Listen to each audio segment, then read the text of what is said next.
Hello, everybody. Welcome to the Vamily Show, Season 2, Episode 29. And today with me, I have Sabrina Osso, and your website is ossosafe.com.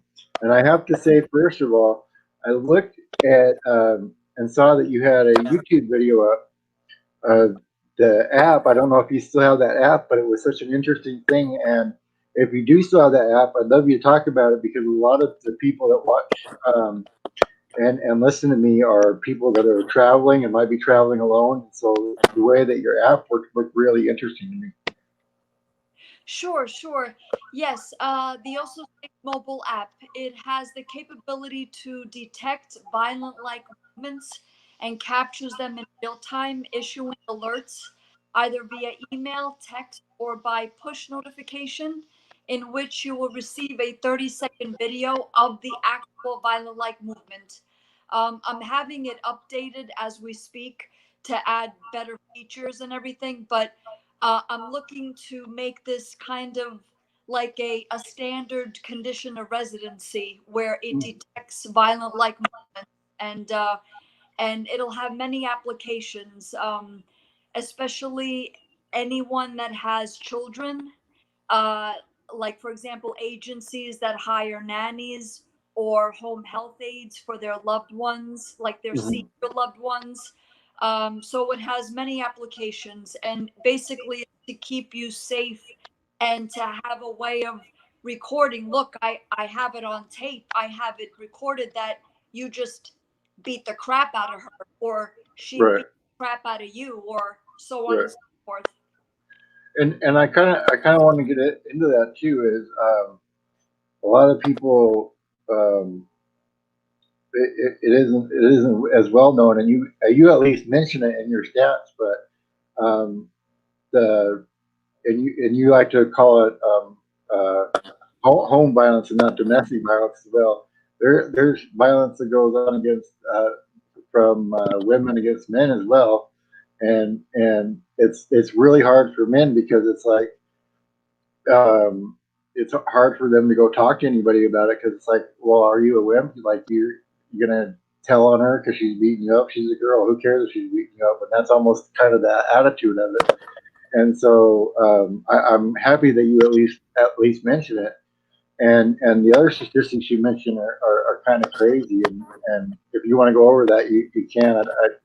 I'd love for you to share that with the audience. Sure. Yeah, I'm glad you brought that up. Yes, there are. Well, one statistic is that 1 out of 7 men is abused, and abuse is abuse. As you mentioned, I don't like to say domestic violence because it has such a stigma that it is a woman's problem, and clearly it is not. And Mhm. secondly, it assumes that all of the victims are female, and that's not true either. So I prefer to say home violence because it encompasses your home environment. You could be living with your husband, your wife, your boyfriend, your girlfriend, your ex, your children, your stepchildren, and an episode of violence can occur in any one of those combinations. So abuse is abuse. It's horrific no matter what. If you're a guy and you're getting beaten up by a woman, by your wife, your ex-wife, your girlfriend, your a boyfriend, it's horrific, no matter what. So I'm glad that you brought that up. And if there are children involved, it's horrific no matter what. They don't feel safer because, oh well, mom just beat up dad, or the girlfriend just beat up my dad, who's the boyfriend. I'm okay. It's Right. horrific no matter what. So, Yep. but yeah, some of the statistics: 1 out of 3 women will be beaten or raped in her lifetime. 1 out of 5 adolescent girls is abused by her boyfriend. 1 out of 7 men is physically abused, as I mentioned. By the end of today, 4 women will be killed by their abusive partners, and most of them will be killed after they leave their abusers. Uh, Mhm. One that I find, I mean, all of these statistics are alarming, but one that's really extra alarming for me is that 15 million children witness violence in their own homes each and every year. Mhm. Those are just the ones that are documented, and that's just in the US alone, never mind globally. Yep. So, uh, I hope I answered your question, Bob. Yeah. Well, and also it leads to and um, uh, I don't know if you know the statistics on it, but I'm sure it leads to, because you talked about it leading to all these, all the shooters that we've seen in the last little while have had a history of home violence, but it also leads to a lot of suicides as well. And that's why I have the thing up there on my screen, is because I want people to at least, call somebody before they give up. But I'm sure it leads to a lot of suicide for either partner, that they feel like there's no way out for them, and so they do that as well. Right, right. I know. And um, when you grow up with violence in any capacity, whether it be verbal, physical, or sexual, or any combination of those, you are really set up for a road to self destruction, Mhm. unfortunately. Because how else are you supposed to think of it? You're seeing dad beat up mom, or mom beat up dad, or your boyfriend, your girlfriend, whatever your living arrangement is, as I mentioned before, as a kid, or a young adult, a teenager, whatever it is, whatever your age is. When you grow up with violence, with chaos, with abuse, with dysfunction, it becomes you internalize it a lot, where you Mhm. start blaming yourself. You start saying, wow, this is all my fault. If I just didn't say this, Yeah, maybe mom and dad wouldn't have fought, or maybe dad wouldn't have gotten beaten up, or mom yeah, wouldn't have gotten beaten up. And you really start to blame yourself as a young child. I mean, this is like almost automatic. mhm. It's almost I don't want to say instinctual, but you blame yourself. And then I have to say, there's the dynamic where the victim kind of acts like as the abuser, because they could blame the kid and Yeah, say, look what you're making me do, or because of you I'm in this situation, so all of these dynamics are playing in a child's psyche, and you're on the road to suicide. And I'm glad that you brought up the point where, because I know you're a big advocate for suicide prevention, which is so great, because it's a very taboo subject, mhm. and a lot of it comes from how you're raised at home, Yeah, and how and it could be your sexual orientation, bullying, so many aspects of it. And it's a trap. Like, you could really fall into the trap of self-destruction big time. So you have to really reach out. We at Oso Safe, we are big proponents of therapy, mhm. because there's no way that you could resolve this by yourself. There's no way. Yeah, You need to reach out for that lifeline, whatever it is. If it's uh, therapy, if therapy is a big one, but it could be a book. It could. The problem is, with a lot of victims, we're isolated. People say reach out to a friend, a family member. Well, a family member is going to be difficult because they're usually your enemy, right? yeah, So and then a friend, you may not have a lot of friends because you're so internalized.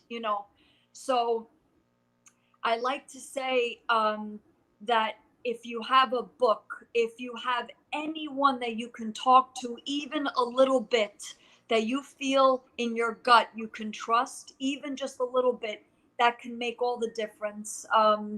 It's very, very important to reach out for anything, a book, a TV show, a friend, an acquaintance, your religion, whatever it is, to hang on, to just hang on, and to know that this is not your fault. It's not your fault. yeah, yeah. And we have a few people joining us: Chasing America, Van Vita Travels, and Linda R. Have you if you guys missed the start of it, she has a really cool app that'll help keep you safe. It can detect violent movements and send a message if you guys have been attacked or anything like that. So it's something cool to check out for you guys if you're traveling on the road. And then I kind of wanted to go in your TED talk, because what I really get from the TED talk and then the other interviews that I watch you in, you're really passionate about this because what happened when you were younger. And so if you don't mind talking about that, I'd love to hear about that. But also, I kind of want to ask you at the very end of your TED talk, you go, or even if they wanted to be a dancer, and I kind of wanted to know, was that a reference to you that you were in dancing classes and that was kind of your passion and you wanted to go into that? Sure, sure. Thank you for asking, Bob. Yes, my TEDx talk, I kind of mapped out how my vision for Oh So Safe, basically. And because in my heart, and well, I grew up with violence. My father beat my mother on a regular basis. It was very, very bad. Very, very bad. It was chaotic. It was functional. It was violent. It was abusive by far. And and then I moved out at 21 years old, and I basically had to build my life because with abuse, you have your life stolen. Basically, your life is stolen because you cannot think about what it is that you want to do with your life if you're fighting a war in your own house every single day. Yeah. So so and my in my heart, I am a dancer. I am a dancer. But I couldn't even think about dancing until much later when I basically moved out.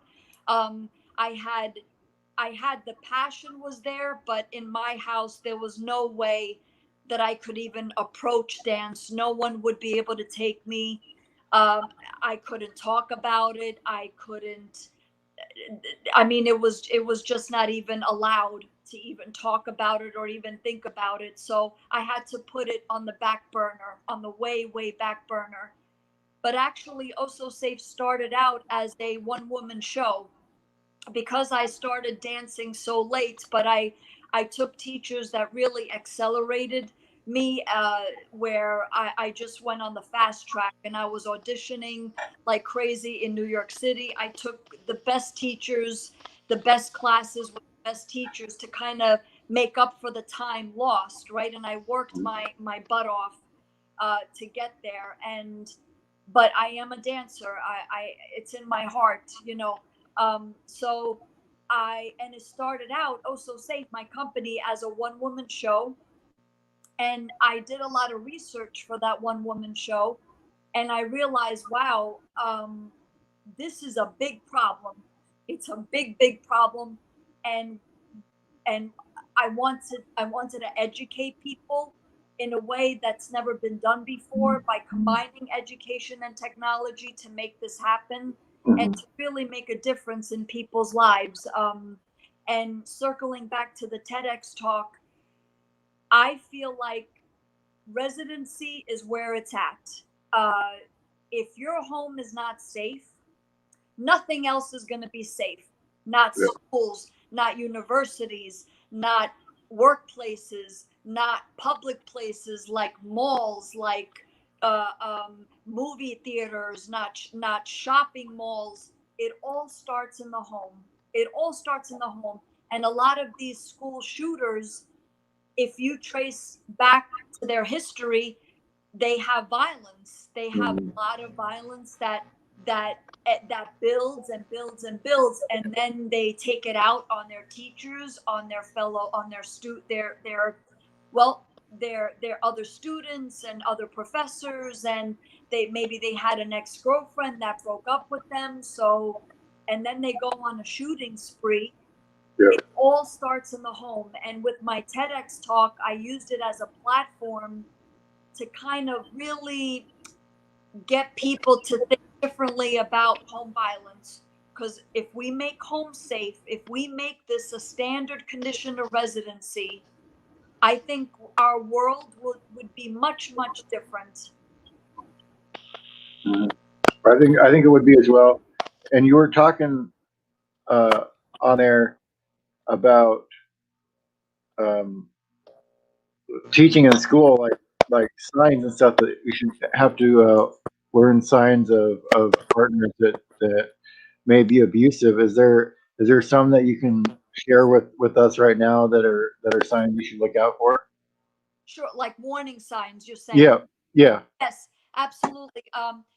One big one is if a student was one way, of like a personality, let's say they were outgoing, Mhm. and then all of a sudden, maybe over the course of a couple of days, a couple of weeks, they're quiet. Something is happening there. Something is happening there. If there are changes in clothing, for example, maybe the girl was more, I don't know, she liked to wear mini skirts or dresses or heels or whatever, and then all of a sudden now she's covered, that's a sure sign that maybe she's dating someone that is telling her, look, you shouldn't dress that way, you're looking like a slut, a whore, a tramp, that sort of thing. Mhm. If there are obvious and not so obvious, whenever you see bruises, cigarette burns, black eyes, and they're trying to hide it with sunglasses with long sleeves and it's warm outside, these are all signs that it's not 100%, but it's worthy of asking further questions, especially as a friend. We, Right. we as students, we know things about each other more often than anyone else, because Mhm. with parents, we keep it quiet from parents, but with our peers, we need to look out for one another. As I say to students, you have to protect one another. You have to um, ask better questions. So look, why don't we go out for a coffee or a tea, or let's hang out for a little bit.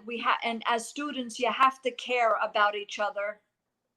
Teachers can be very much in tune to the inner dialogue of students. Like, I'm a teacher. I was a substitute teacher for 5 years, and as a dance. Oh, that's the Lord's work right there, being a substitute teacher. That's Sorry. I said that's the Lord's work there, being a substitute teacher. Oh yeah, yeah, from like pre-K all the way up to high school, and you as a teacher, the dialogue that students say, and it's important to intervene, really, because who's being bullied, by certain conversations, how the flow of these conversations, where you need to interject and say, look, as a blanket lesson, before you Mhm. even start your own lesson, to say, look, we don't tolerate bullying. If you're going through any violence, any abuse, um, why don't we get oh so safe in here? Why don't we get oh so safe to educate the teachers, to educate the students, to educate the professors, and to do a blanket education, because it's such a taboo subject and it needs to become untaboo. And the only way to do that is to speak in a way that is open and where everybody gets educated equally, whether you're going through violence or not. Mhm. Because as I say in my TEDx talk, we're all involved in this. There isn't not one person that's really exempt from this. Even if someone is not going through violence, you are instrumental in the problem solving, in the solution, because you are what we need to strive for. Because as far as I'm concerned, Bob, no one should live with violence. No one. No one Yep. should live with abuse in their house. It should be uh, a no-brainer. There should be no dysfunction, no chaos. I know people personally that have healthy relationships, that have healthy families. Yes, there is fighting, there's disagreements, there's arguing, but it never crosses the line of abuse. That's very, very important. Mhm. I hope I answered your question. I know I go You off did on a tangent, but it. you know It's fine. It's fine.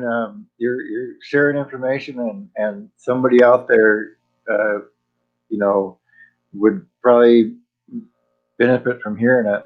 And along that line, I kind of want to know: have you had anybody come up to you after talking, and you help them give the strength to either change the situation they were in, or maybe they thought about how they were acting in a relationship, and they kind of changed how they were acting based on hearing you speak, and kind of looking at their own actions in a different way.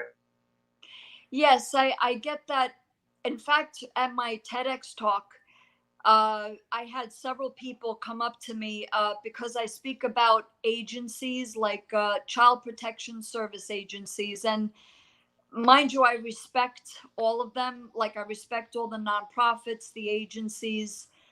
However, they kind of do the opposite of what they're supposed to do. Mm-hmm. And I feel like they need to change a lot of how they handle these situations. And I had one person specifically, I'm never going to forget her. Right after my TEDx talk, she said, Sabrina, I'm a product of the foster care system, where there was a child protection service agency involved. And she said, you hit the nail right, you hit the hammer right on the nail. What's the expression? She said, You hit the nail on the head. yeah, they Yeah. they did a lot more harm than good. And so I do get that a lot, where I'm putting it out there. We Mm-hmm. need to do things differently than what we have been doing. I have had some abusers kind of that say, where I would hold some speaking engagements at libraries. This was a number of years ago. And actually it was kind of like the talk of the town, if you will, where the police station forwarded like abusers, or abusers to my seminar, to kind of satisfy a requirement. Okay, you did this seminar for 4 weeks, 3 weeks, 4 weeks, 6 weeks, and it satisfied the requirement that you did this seminar. So, and one in particular stood in my mind. He turned himself in. I believe this was a number of years ago. I believe he had a death in the family, and it was a suicide, actually. And he hid his wife or his girlfriend, and he turned himself into the police. And then the police forwarded him to me, to my program, if you will. And I never had that before. I was shocked that, because abusers usually, number one, they're in denial. They don't think they did anything wrong. Oh no, we're disciplining our kids. Mm-hmm. We're not doing anything wrong. You have no business telling us how to raise our children, that sort of thing. So um but this man in particular, I was shocked, and he felt very, very bad about what he did. And I'm not excusing his behavior at all, Mm-hmm. but it was a rare instance that he turned himself in and wanted a change. But I feel like we have to really raise our boys that in order to become men, you do not ever, ever, ever abuse anyone, especially women. Mm-hmm. Ever, ever, ever. That has to be ingrained, which is what we do at Oh So Safe. That has to be ingrained in boys' psyche from the very beginning, from a very young age. Yeah. um, and that, if anything, it makes you a man by being kind and supportive of women. Now, mind you, we don't teach to be a doormat. We don't say, oh yeah, well, if you get hit by your girlfriend, or your whatever your sexual orientation is, we're not Mm-hmm. saying that at all. uh, you have to stand your ground, and you cannot be the one to be violent. Right. And you have to have respect. it has to work both ways. You know, and it's very important. You know, there's no one that should be abused, male or female, period, over and out, especially children, especially children. And I think a lot of that goes back to what you were talking about earlier with in one of your I think interviews or talks you had. Oh, a lot of that stems from too on the guy side is boys aren't really taught to process their emotions. They're just taught to, don't show them at all, which is one thing not to show them at all, but it's another thing to never process them. And that's one thing I think, especially as guys, if you don't want to show them, that's one thing, but you should at least go to therapy then and get them out there and process them, because if you just let them build, then that anger is just building inside of you. And it makes you, angry and angry at everything all day long, really, really easily. And you're angry about stuff because you never processed stuff from when you were younger, because you just kept pushing it down. Very good point. Yep, yep. And then, yes, and then they'll take it out on the wrong people. They will put themselves down. They will. We do a huge disservice to our males. I want to say males, just boys of all ages. Our sons, our grandsons, our nephews, our brothers, our sons, nephews of our friends. We Mm-hmm. do a huge disservice by not allowing them to cry, by not allowing them to, if they want to be a fashion designer, let them be a fashion designer. If they want to take dance, let them take dance. If they want to not do football and they want to be an artist, or they want to be whatever it is that they want to be, we do a huge disservice to them by not allowing them to, like you said, process their emotions, vent, allow them to cry, allow them to be upset about things, allow them to be, if they're hurt, to express that pain, because then all of us pay for it when we don't do that. Like I say in my TEDx talk, I think there's a segment in there that I say, stop crying like a girl, you throw like a girl, don't be a sissy, be a man, man up. All of that contributes to home violence, all of it. Mm-hmm. And we as women are guilty of that as well, because we raise our sons to and we say those things to our sons. And Yep. it's a huge disservice. We tell our girls to be submissive, or to, to well, don't fight for what you want, or you can't be the boss of your company. And then our boys, we say to them what I just mentioned. So it's a huge disservice on all angles. So we really have to let them express what they want, and let them be free in their own house. It's very important. And I think a lot of parents, they think that, well, because they're my kid, I get to do whatever I want to them. Mm-hmm. And I want to take the opportunity on your show to say, look, you're a parent. It is not your job to take away the freedom of your child. It is not your right to be abusive to your child. You're a parent. It is your responsibility to not be abusive, to promote safety. That should be your number one priority. Otherwise, what are we doing? What world does not need more Nicholas Cruzes and Jerry Sandusky's and Oscar Pistorius's and Bill Cosby's and Roger Ailes and Ghislaine Maxwell's, and I could go on and on and on, right? So Yep. we all have to do our part to be progressive in our child rearing versus going backwards, really. I hope I answered your question, or your the segment. You did, and what you're talking about when you mention all those people, it's when you look into the stuff that you've looked into, when you see somebody like that pop up, like Roger Ailes, the part of you now realizes it's a cycle of things. So what kind of abuse must that person have experienced? You know what I mean? To then perpetuate. And if they're doing bad stuff, it might be less bad stuff than happened to them. Maybe they're, you know what I mean? It's kind of crazy when you look at that, and it starts to make you really, really sad. And what you're talking about with parents and stuff being abusive, if that was cut out, that would solve a lot of society's issues right there. Right, right.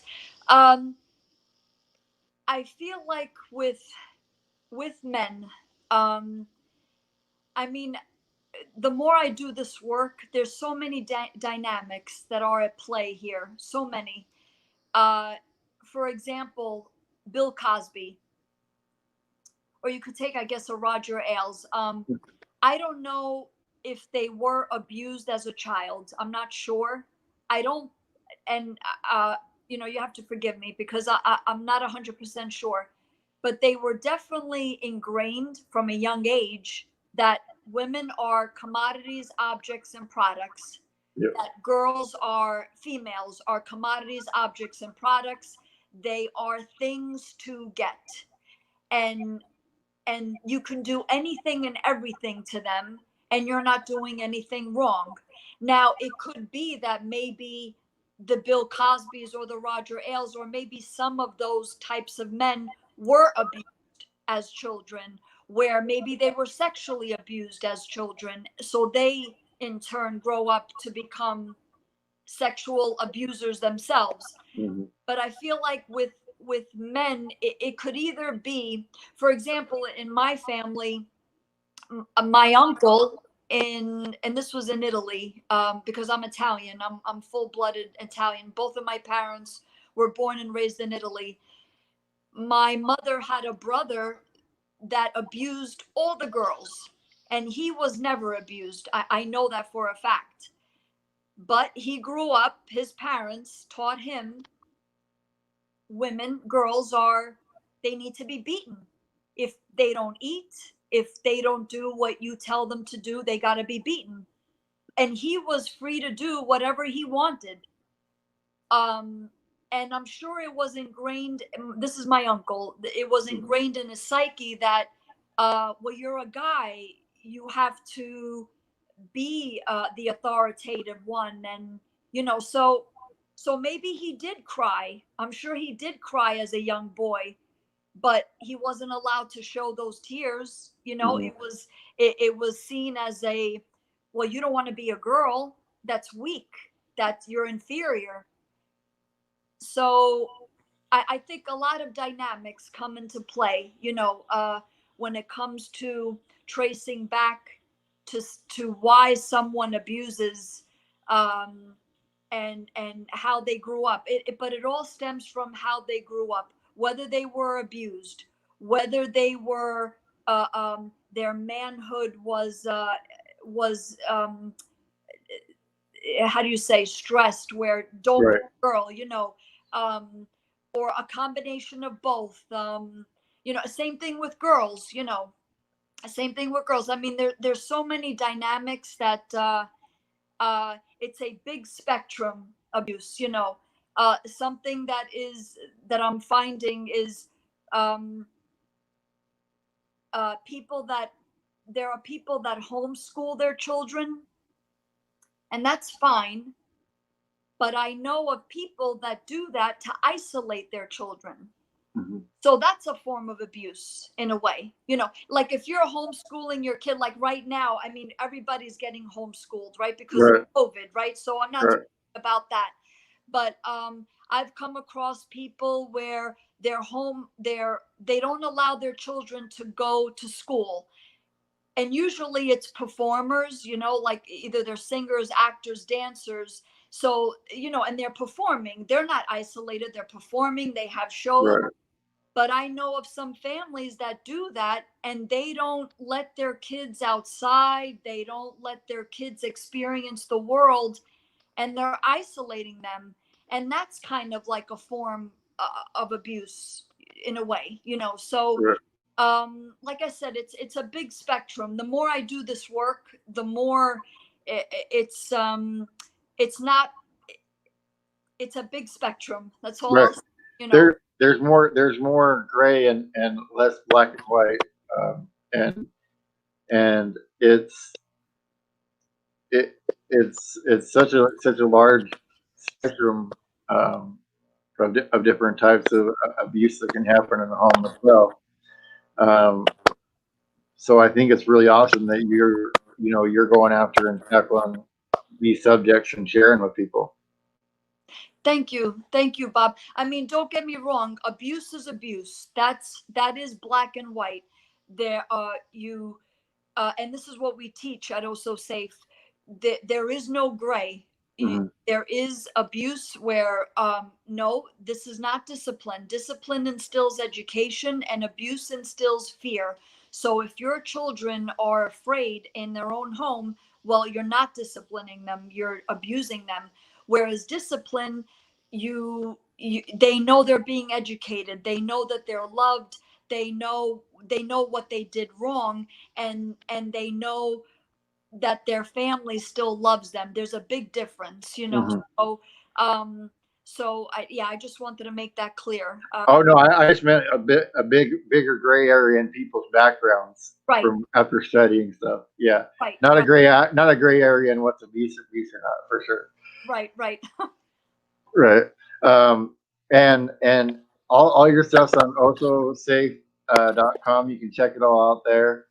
And I, I'm curious. Do you have any speaking engagements coming up like next year? Do you have anything planned for that? Yes, I should be. I am working that out. I mean, with COVID and everything, it's been, as you know, everything has been either at a standstill or postponed, or but I am working on getting engagements, you know. But I see a lot of similarities between COVID and home violence, you know. Mm-hmm. And I say I educate people on this.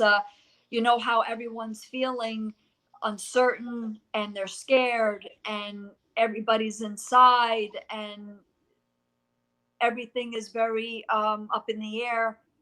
And I want to say, welcome to the world of victim, of of of abuse, of that's how we live every day, right? Mm-hmm. Um and actually, with everyone being homebound, I believe I read a statistic recently.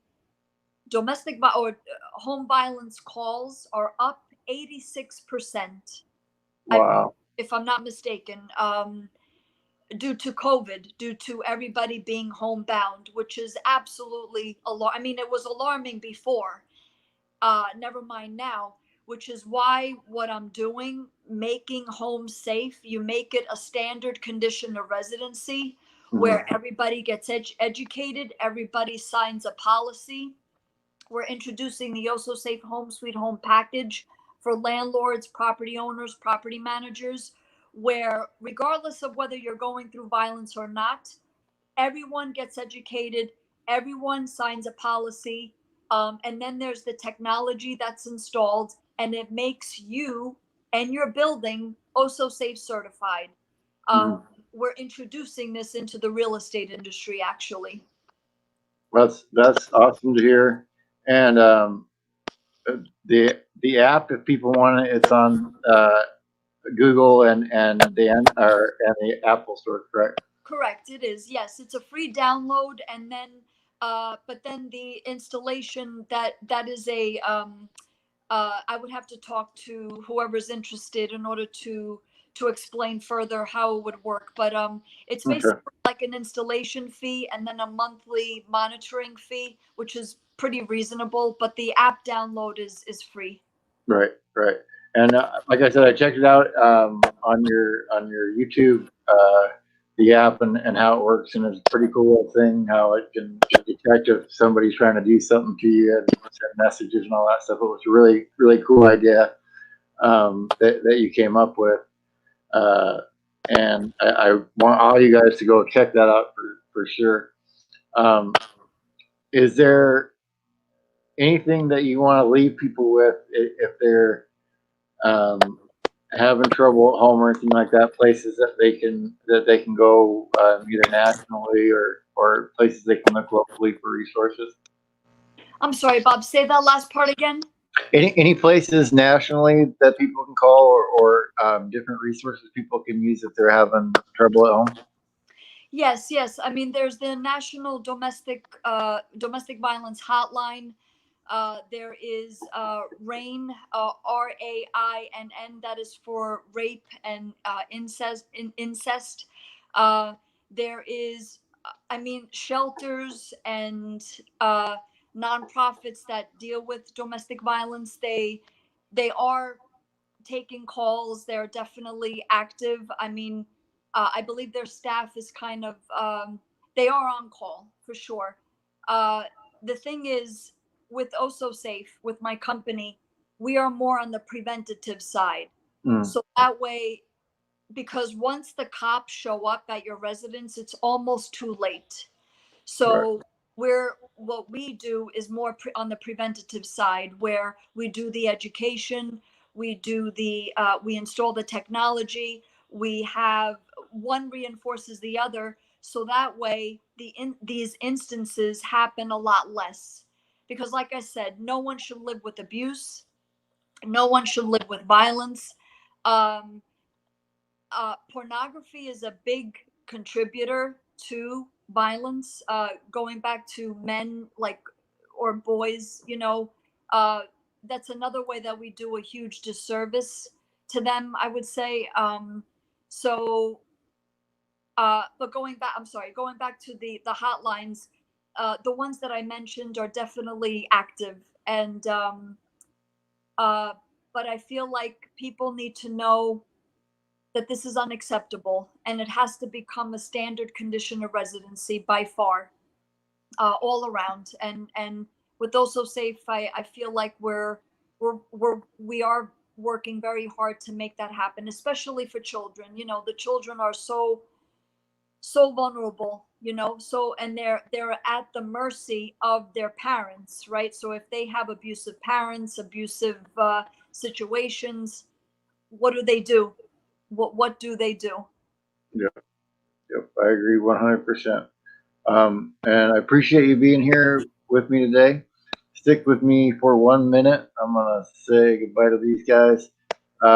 Everybody that popped in here, thank you so much. Van Life with Gina, Artists on the Road, Mel Nettie, Linda R. been here, and everybody else that has popped in here, Shanna Craft, Aaron. Thank you all for coming in today, and stop waiting for life to happen and make life happen. I will see you guys next time. Thank you.